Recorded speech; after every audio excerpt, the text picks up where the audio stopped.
मेरा नाम पिरसून है। मेरी उम्र 35 साल है। मेरे 3 बच्चे हैं और तीनों ही शहर के अच्छे स्कूलों में पढ़ते हैं।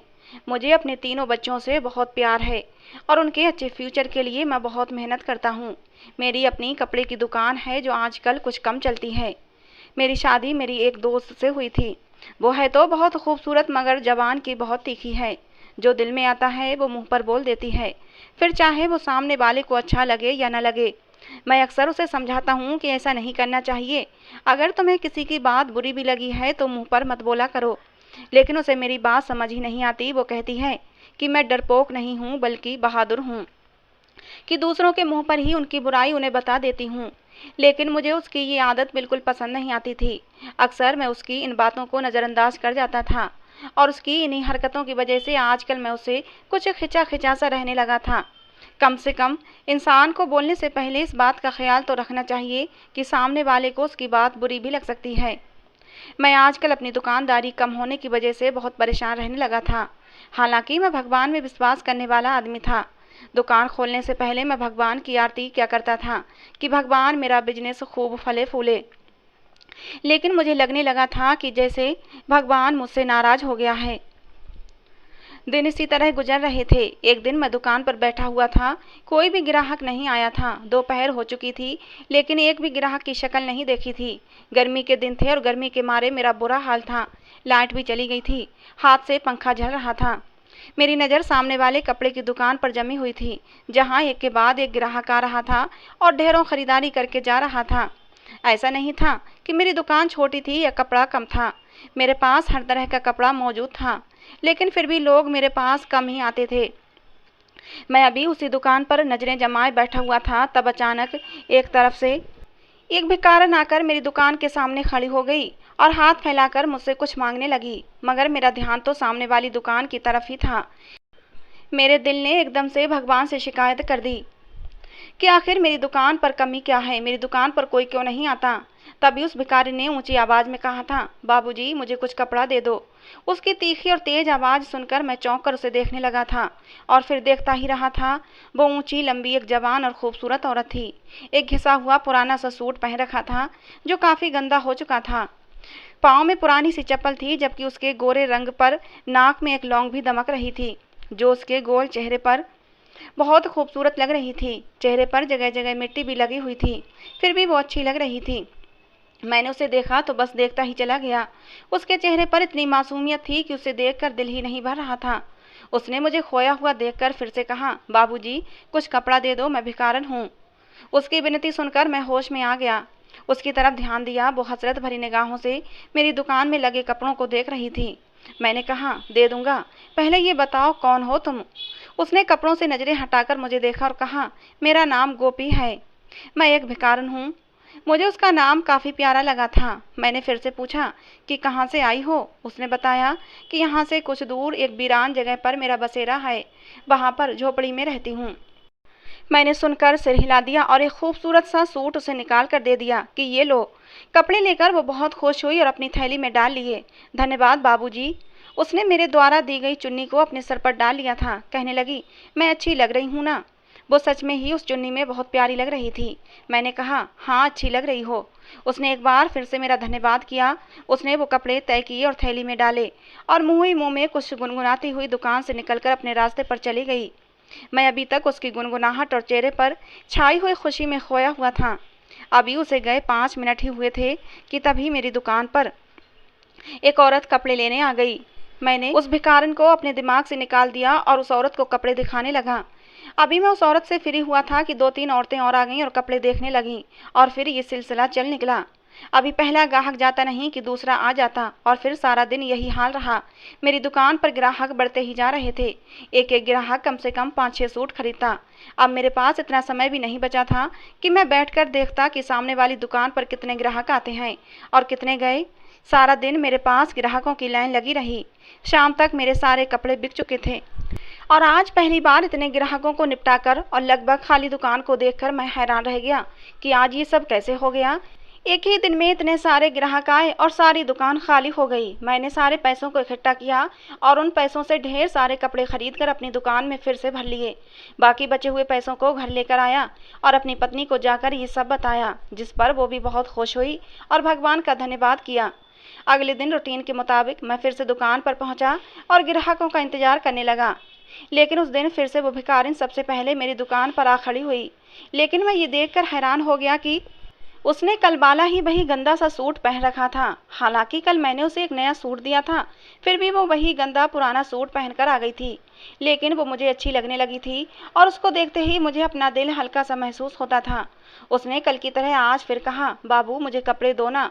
वो इतने नरम और प्यारे शब्दों में मुझसे कपड़े मांगती थी कि मैं मना ही नहीं कर पाता था। ऊपर से उसका हसीन चेहरा मुझे इनकार करने ही नहीं देता था। मैंने आज भी बिना कुछ कहे उसे कपड़े दे दिए। आज उसने मेरे द्वारा दी गई चुन्नी अपने सर पर डाल ली। नीले रंग के कपड़े थे और नीले ही रंग की चुन्नी थी और ये रंग उसके गोरे रंग पर बहुत ज़्यादा खिल रहा था। उसने फिर पूछा, बाबू साहब अच्छी लग रही हूँ ना? मैंने कहा, हाँ बहुत अच्छी लग रही हो। मेरी बात सुनते ही वो झट से कपड़े उठाती हुई दुकान से बाहर निकल गई और मैं देर तक उसे देखता रहा। उसके जाने के बाद आज फिर से मेरी दुकान पर ग्राहकों की भीड़ लग गई थी। मैं दिन भर उनमें बिजी रहा, एक के बाद एक ग्राहक आता ही गया। मैं थक गया था। तभी दोपहर के खाने का समय हो गया, मगर अभी भीड़ थी कि कम होने का नाम नहीं ले रही थी। मैंने सोचा कि अकेले तो मैं संभाल नहीं पाऊंगा, तो कोई लड़का काम पर रख लेता हूँ। उस दिन भी मेरी सोच से कहीं ज़्यादा आमदनी हो गई थी। मैं बहुत खुश था। उसी शाम मैंने एक लड़के को अपनी दुकान पर काम करने के लिए रख लिया। मैंने उससे बोला कि मैं हर महीने तुम्हें सैलरी भी दूंगा। वो राजी हो गया। इस तरह वो लड़का मेरी दुकान पर काम करने लगा। जिंदगी रूटीन के मुताबिक गुजरती रही और मेरी दुकान दिनों दिन तरक्की करती गई। लेकिन इस बीच वो भिखारिन भी रोज आती और मुझसे फ्री में कपड़े लेकर चली जाती। लेकिन मैंने कभी उसे नए सूट पहने हुए नहीं देखा था। जो मैं उसे देता था उनमें से उसने एक भी सूट नहीं पहना था, बल्कि हमेशा वही अपना गंदा पुराना सूट पहनकर ही आती थी। एक दिन मैंने उससे पूछा कि वो कपड़े क्यों नहीं पहनती जो मैं उसे देता हूँ, तो वो हंसकर टाल गई और फिर मुझसे नए कपड़े लेकर चली गई। उसकी खूबसूरती से मैं बहुत इम्प्रेस था। उसे इनकार ही नहीं कर पाता था। इस बात को मैंने अपने घर पर भी जिक्र नहीं किया था। अपनी पत्नी को उस भिखारिन की बात नहीं बताई थी। मुझे पता था कि ये बात सुनते ही मेरी पत्नी मुझे लेक्चर देने लग जाती कि उसे फ्री में कपड़े क्यों देते हो, और फिर मुझसे कहती कि आगे से कपड़े मत देना। वो भिखारिन रोज पुराने कपड़ों में आती और मुझसे नया सूट लेकर चली जाती। लेकिन उसके जाते ही मेरी दुकान पर ग्राहकों की भीड़ लग जाती। सर खुजाने की भी फुर्सत नहीं मिलती थी। मेरी दुकान ने इस समय बहुत ही तेजी से तरक्की कर ली थी।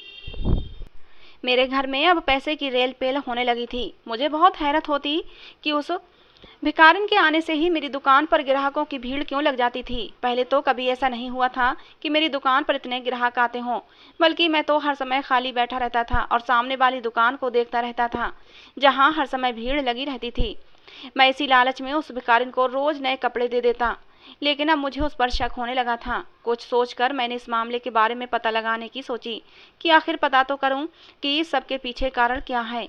और फिर एक दिन जब वो मेरी दुकान पर आई और कहा, बाबू मुझे नए कपड़े दे दो, तो मैंने उसे एक नया सूट निकाल कर उसकी तरफ बढ़ा दिया। लेकिन जैसे ही उसने सूट लेने के लिए हाथ बढ़ाया, मैंने उसका हाथ पकड़ लिया। मैंने उससे कहा कि पहले मुझे ये बताओ तुम कौन हो और इन कपड़ों का क्या करती हो, उसके बाद ही मैं तुम्हें कपड़े दूंगा। मेरी बात सुनकर वो परेशान हो गई और बोली कि मैं पहनती हूँ। मैंने थोड़ा गुस्सा होकर कहा कि मैंने तो तुम्हें कभी नए कपड़े पहने नहीं देखा, बल्कि तुम तो हमेशा इन्हीं गंदे और फटे पुराने कपड़ों में रहती हो। वो कहने लगी, बाबू मैं अपनी शादी के लिए इन कपड़ों को इकट्ठा कर रही हूँ। उसके ये बात सुनकर मुझे लगा शायद वो सच कह रही है। तभी खामोशी से कपड़े उसकी तरफ बढ़ा दिए। वो कपड़े लेकर बाहर चली गई। लेकिन मैंने भी उसकी सच्चाई जानने के बारे में ठान लिया था। मैंने अपने दुकान पर काम करने वाले लड़के को दुकान पर बिठाया और फिर मैंने अपनी जीन्स और शर्ट उतार कर अपनी ही दुकान से एक नया कुर्ता पैजामा निकाल कर पहना और चेहरे पर मास्क पहन लिया। साथ में काम करने वाला लड़का मुझे इस तरह हुलिया बदलते देखकर चौंक गया और पूछने लगा कि मैं ये सब क्यों कर रहा हूँ। मगर मैंने उसके सवाल का कोई जवाब नहीं दिया और उसे दुकान का ख्याल रखने का कहकर दुकान से बाहर निकल आया। मैंने दाएं तरफ देखा तो वो मुझसे दूर जाती नजर आई थी। मैंने तेजी से अपने कदम उसके पीछे बढ़ाए। रास्ते में वो जगह जगह रुककर लोगों से पैसे मांगती थी, किसी से खाने की चीज़ मांगती और किसी से ज़रूरत की कुछ और चीज़ें मांगती, और फिर अपना थैला भरती वो आगे बढ़ जाती। मैं लगातार छुपकर उसका पीछा कर रहा था ताकि सब कुछ मालूम कर सकूं। अभी तक उसको मुझ पर कोई शक नहीं हुआ था क्योंकि मैंने खुद का हुलिया बदल लिया था। मैं अभी कुछ ही दूर था उससे जब उसको एक बच्चे के पास जाते देखा। उसने अपना थैला रखकर बच्चों से थोड़ी बातें की और फिर उनके बाल सहलाती एक बार फिर से आगे बढ़ गई। वो पैदल ही जा रही थी तो मुझे भी पैदल ही उसके पीछे जाना पड़ रहा था। आधा घंटा लगातार पैदल चलने के बाद वो एक वीरान सी जगह पर आ गई थी जहाँ आबादी ज़्यादा नहीं थी बल्कि आबादी ना होने के बराबर थी। यहाँ कुछ झोपड़ियाँ बनी हुई थीं और वो भिखारन उन्हीं झोपड़ियों की तरफ जा रही थी। कितनी झोपड़ियाँ बनी हुई थीं लेकिन एक दूसरे से काफ़ी फासले पर बनी हुई थीं और झोपड़ी के आगे पर्दा लगा हुआ था जिसकी वजह से झोपड़ी के अंदर देख पाना मुश्किल था। मैं उसका पीछा करता रहा और तब तक वो एक झोपड़ी के करीब पहुंच गई थी। उसने पर्दा हटाया लेकिन ये देखकर तो मेरी जान ही निकल गई कि झोपड़ी के अंदर तो छोटे छोटे बच्चे बैठे हुए रो रहे थे। उनके साथ एक कम उम्र लड़की भी थी। उन बच्चों को चुप करवाने की कोशिश कर रही थी। उस झोपड़ी में इतने सारे बच्चों को देखकर मैं शक में पड़ गया था कि इतने बच्चे उसके नहीं हो सकते क्योंकि वो तो शादीशुदा भी नहीं लगती थी। तो इसका मतलब था क्या वो भिखारन बच्चा चोर थी?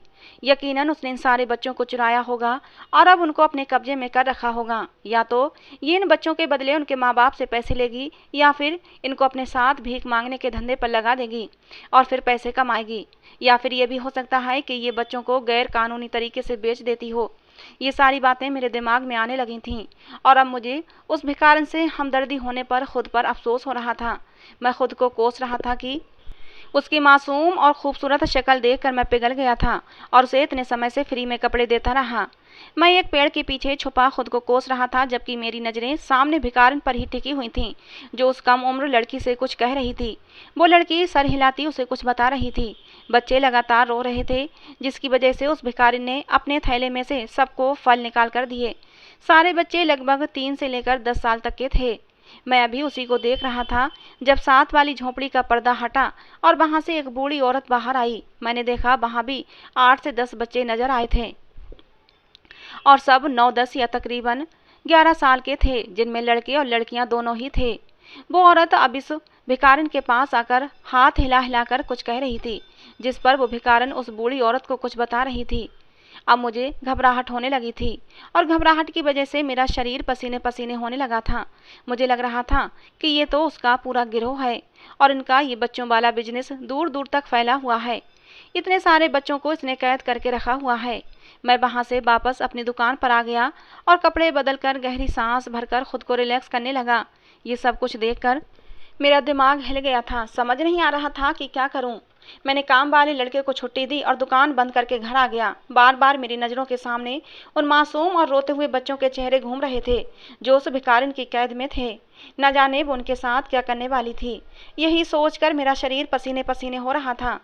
मैंने अपने बच्चों से भी कोई बात नहीं की थी वरना पहले मैं आते ही अपने बच्चों से बातें करता और उनके साथ खेलता था। मेरी परेशानी मेरी पत्नी ने भी भांप ली थी। मुझे यूँ चुप देखकर मेरी पत्नी ने पूछा, क्या हुआ, इतने परेशान क्यों हो? पहले तो कभी इतने परेशान नहीं हुए।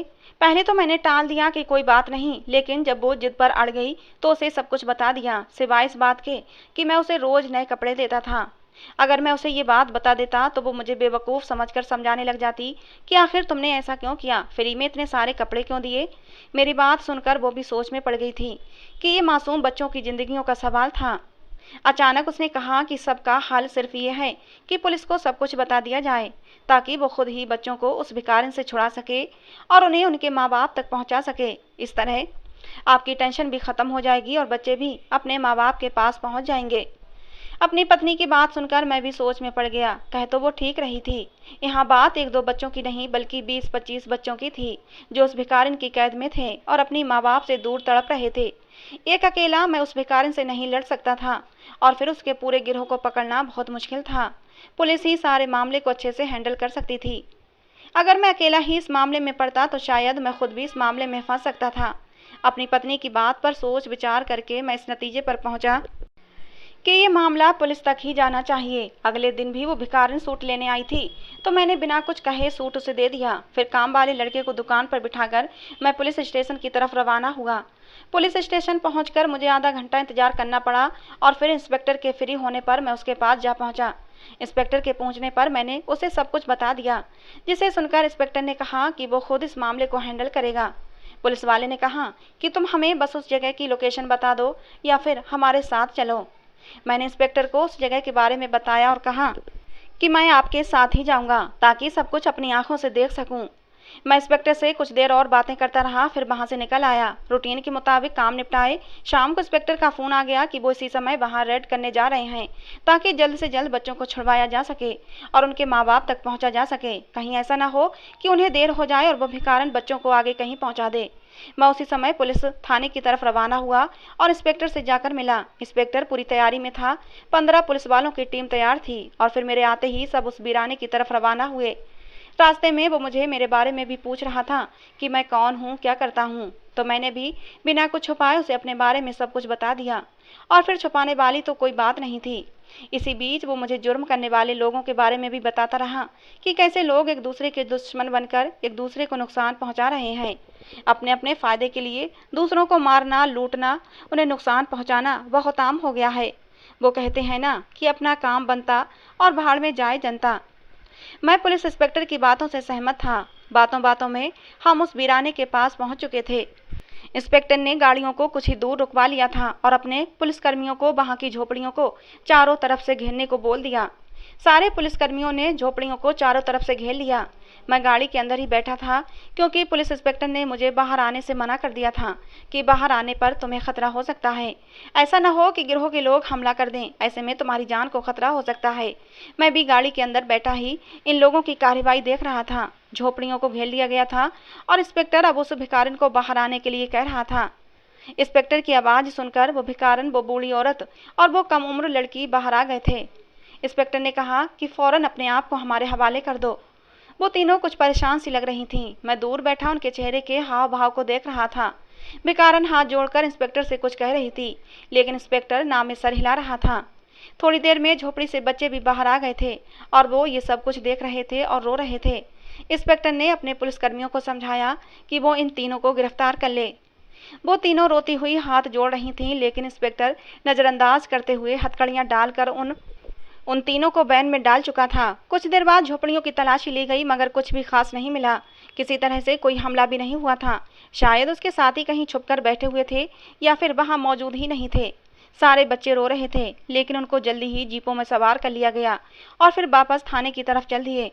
मैंने इंस्पेक्टर से बात करके विश्वास लिया कि वो बच्चों को उनके घर तक पहुंचा देगा। इस केस के लिए अलग से फाइल तैयार कर ली गई थी। उन तीनों भिखारिनों को जेल में बंद कर दिया गया था और मैं बहुत रिलैक्स होकर घर वापस आ गया था। मैंने एक बहुत ही अच्छा काम किया था, तो मैं अंदर से बहुत खुश था। घर आने के बाद मैंने सब कुछ अपनी पत्नी को बताया, जिसे सुनकर वो भी खुश हो गई थी कि चलो सब कुछ अच्छे से हो गया और किसी तरह का कोई नुकसान भी नहीं हुआ। मैंने भी सोचा कि चलो बेसहारा बच्चों को उनके माँ बाप मिल जाएंगे। अगले दिन मैं अपनी दुकान पर आ गया था। रूटीन के अनुसार वो भिखारिन आज नहीं आई थी और आती भी कैसे, वो तो जेल में थी। मैं भी सुकून से बैठा ग्राहक का इंतजार कर रहा था, लेकिन 11 बज गए थे और कोई भी ग्राहक नहीं आया था। मैं सामने वाली दुकान की तरफ देखने लगा, जहां आज मेरी दुकान से भी ज़्यादा भीड़ थी। दोपहर से शाम हो गई मगर सिर्फ एक ग्राहक आया और सिर्फ एक सूट लेकर चला गया। मैं कुछ परेशान हुआ कि एक बार फिर से वही सूरत हाल होने लगी थी जो उस भिखारिन के आने से पहले होती थी। अगले 2 दिन ऐसे ही निकल गए थे मगर दुकान पर कोई भी ग्राहक आता ही नहीं था। कमाई बिल्कुल ना के बराबर हो गई थी। मेरी दुकान पर काम करने वाला लड़का भी परेशान था कि अगर ऐसा ही रहा तो फिर तो मेरी नौकरी चली जाएगी। मैं भी परेशान था कि अगर ऐसा ही रहा तो मैं इस लड़के को काम पर नहीं रख पाऊंगा। भला मैं उसे सैलरी कहाँ से दूंगा। भिखारिन आती थी, उस दिन मेरी दुकान से भीड़ कम ही नहीं होती थी। अब वो नहीं आ रही थी तो मेरा काम एकदम ठप हो गया था। मुझे ऐसा लगा जैसे मुझे उसकी बद्दुआ लग गई है। लेकिन वो मुझे बद्दुआ कैसे देती, उसे तो पता ही नहीं था कि उसका राज मैंने जाकर पुलिस को बताया है। मैं यहाँ बहुत परेशान रहने लगा था क्योंकि दिन ब दिन मेरी दुकान पर जो लोग आते थे अब वो भी आना बंद हो गए थे। मैं सारा दिन बैठा दुकान पर मक्खियाँ मारा करता था और ग्राहकों का इंतजार करता रहता। मैंने अपनी पत्नी को अपनी परेशानी बताई तो वो भी चिंता में पड़ गई थी, लेकिन इसका हल तो उसके पास भी नहीं था। हम ग्राहकों को अपनी दुकान पर जबरदस्ती तो नहीं ला सकते। एक दिन ऐसे ही इंस्पेक्टर को फ़ोन करके उस भिखारिन के बारे में पूछा तो उसने बताया कि वो अपना मुंह खोलने पर राजी नहीं। बस उसका तो यही कहना है कि वो सारे बच्चे उसके अपने हैं। उसके साथ उसकी एक बहन और बूढ़ी माँ है, और वो भी यही कहती हैं कि वो सभी बच्चे उनके अपने हैं। उन्होंने कहीं से भी चोरी नहीं किए हैं, ना ही वो बच्चों को मांगने पर मजबूर करते हैं, ना ही वो बच्चों को बेचते हैं। उनका संबंध किसी भी गिरोह से नहीं है। अदालत ने उन तीनों के खिलाफ सबूत इकट्ठे करने के लिए कहा है, लेकिन उनके खिलाफ कोई भी सबूत नहीं मिला है। ना ही उनकी झोपड़ियों से कुछ ऐसा मिला है जिससे ये साबित हो सके कि वो कोई इस तरह का काम करते हैं। इंस्पेक्टर के मुंह से ये सब सुनकर मैं हैरान रह गया। मैंने पूछा कि बच्चों का क्या हुआ? क्या उनके माता पिता नहीं मिले? वो तो गवाही दे सकते हैं कि वो उनके बच्चे हैं या नहीं। इंस्पेक्टर ने कहा कि इन बच्चों में से किसी के माता पिता का पता नहीं चल पाया है। अखबार में भी ऐड दे दिया गया है, लेकिन अब तक कोई भी उनको लेने नहीं आया, और वो बच्चे बस रोते रहते हैं और कहते हैं कि उन्हें उनकी माँ के पास जाना है। मैंने हैरानी से पूछा कि माँ कौन है? इंस्पेक्टर ने बताया कि वो अपनी माँ उसी भिखारिन को कहते हैं जिसके खिलाफ आपने कहा था कि ये बच्चों को कैद करके रखती है। उसी भिखारिन को अपनी माँ कहते हैं। बूढ़ी औरत को नानी और उस कम उम्र लड़की को मासी कहते हैं। इंस्पेक्टर कुछ और भी बोल रहा था, लेकिन मैं तो उसकी इतनी ही बात सुनकर हैरान रह गया था। आखिर ये सब हो क्या रहा है? मुझे कुछ भी समझ नहीं आ रहा था। मैंने फ़ोन बंद कर दिया। कुछ तो अजीब था जो हमारी आंखों से छुपा हुआ था। अब तो मेरे दिल ने भी कहना शुरू कर दिया था कि कहीं ना कहीं कुछ गलत हो गया है। इस बारे में सोच सोच कर मेरा सर दर्द करने लगा था, लेकिन कोई भी सिरा हाथ नहीं आ रहा था। बच्चों के लिए अखबार में भी ऐड दे दिया गया था, लेकिन किसी ने भी उन बच्चों को अपना बच्चा नहीं कहा था, और ना ही कोई बच्चे को लेने आया था। कुछ सोचकर मैं दुकान को काम वाले लड़के के हवाले करके खुद थाने जा पहुंचा और सीधा इंस्पेक्टर से जाकर मिला, जो खुद इस मामले में उलझा हुआ था। वो मुझे देखते ही सीधा होकर बैठा तो मैं भी उसके सामने जाकर बैठ गया। मेरे कुछ बोलने से पहले ही उसने कहा कि बच्चों का रो रो कर बुरा हाल है। वो सिर्फ अपनी माँ, नानी और मासी के पास जाना चाहते हैं। उनमें से कुछ बड़े बच्चे थे। मैंने उनसे पूछताछ की है। उन्होंने बताया है कि उनकी माँ ने कभी उन्हें मारा भी नहीं है। वो अपनी नानी और अपनी मासी के साथ रहते हैं। और यही नहीं, उन बच्चों ने बताया कि जब से उन्होंने होश संभाला है तब से उन्हीं तीनों के साथ रहते हैं। उन बड़े बच्चों ने यह भी बताया कि कभी कभी माँ किसी नए बच्चों को ले आती है, और फिर वो भी हमारे साथ ही रहने लगते हैं और फिर कहीं नहीं जाते। हमारी माँ बहुत अच्छी है, हमारे लिए खाने पीने, रहने और कपड़ों की व्यवस्था करती है, और हम सबसे बहुत प्यार करती है, और कभी कोई बाहर का आदमी हमसे मिलने नहीं आता।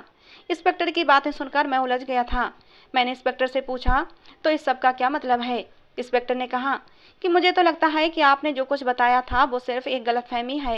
इन तीनों के खिलाफ हमें कोई भी सबूत नहीं मिले हैं। जरूर आपको कोई गलतफहमी हुई होगी। अभी मैं उन औरतों से पूछताछ करने ही जा रहा था कि आप आ गए। मैंने कहा कि चलो मैं भी चलता हूँ। मैं इंस्पेक्टर के साथ उन तीनों औरतों के पास आ गया जो एक ही जगह पर बंद थीं। उन तीनों की हालत पर मुझे बहुत दया आई। साफ मतलब था कि लेडी इंस्पेक्टर ने उनसे सब कुछ उगलवाने के लिए उन पर हाथ साफ किया था। मुझे देखते ही वो खूबसूरत सी भिखारिन जल्दी से मेरी तरफ लपकी थी और फिर सलाखों को थाम कर कहने लगी, बाबूजी, अच्छा हुआ कि तुम आ गए। मुझे पता था कि मेरा भगवान मेरे लिए किसी न किसी को मेरा मददगार बनाकर जरूर भेजेगा, हमें बचाने के लिए। और देखो, तुम आ गए। उसकी आंखों पर विश्वास की चढ़ी पट्टी देखकर मैं शर्मिंदा हो गया। जिसे वो अपना मददगार समझ रही थी, वही तो असल में उसे यहाँ पहुँचाने का जिम्मेदार था। इंस्पेक्टर ने खामोशी से हमें देखा। मैंने पूछा कि तुम इतने सारे बच्चों को अपने पास क्यों रखती हो? आखिर ये बच्चे किसके हैं? उसने कहा कि ये सारे बच्चे मेरे अपने हैं। मैंने थोड़ा गुस्से से कहा कि मैं जानता हूँ तुम शादीशुदा नहीं हो और इतने बच्चे तुम्हारे नहीं हो सकते। उसने कहा, सगे नहीं तो क्या हुआ, मगर मैंने इन्हें पाला है तो ये मेरे ही बच्चे हुए। छोटी सी उम्र में ही मेरा बाप गुजर गया था। हम पहले भी झोपड़ियों में ही रहते थे और मांग मांग कर गुजारा करते थे। माँ बीमार पड़ गई तो मैंने ये अपना पेशा बना लिया। क्योंकि अनपढ़ थी, कहीं कोई इज्जतदार नौकरी नहीं कर सकती थी। खुद को इतना मजबूत बना लिया कि कोई मर्द बुरी नज़र डालने से पहले डरता था। मैं गली गली भीख मांगती तो कई बच्चे मुझे बेसहारा मिल जाते थे, जिनके सर पर न माँ का साया होता था न ही बाप का। ये सारे बच्चे सड़कों के किनारे सोते और मांग मांग कर खाते थे।